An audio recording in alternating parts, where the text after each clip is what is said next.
हाय मैत्रिणींनो, तर आज आपण पोटॅटो चीज बॉलची रेसिपी बघणार आहोत। त्यासाठी मी 4 ते 5 बटाटे घेतलेले आहेत।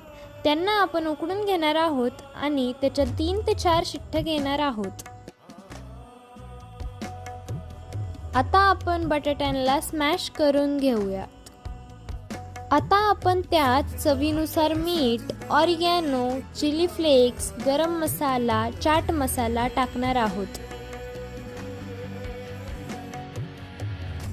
बाइंडिंगसाठी थोडेसे असे ब्रेड क्रम्स ही टाकणार आहोत। आता आपण त्यात आपल्या आवडीनुसार भाज्या जसं की शिमला मिरची, कांदा आणि कॉर्न ही टाकू शकतो। त्यानंतर आपण याचा बॉल बनवूयात, त्याच्यामध्ये चीज टाकूयात, कॉर्नफ्लोअरच्या स्लरीमध्ये डिप करूयात आणि ब्रेड क्रम्स मध्ये कोट करून त्याला आपण डीप फ्राय करून घेऊयात।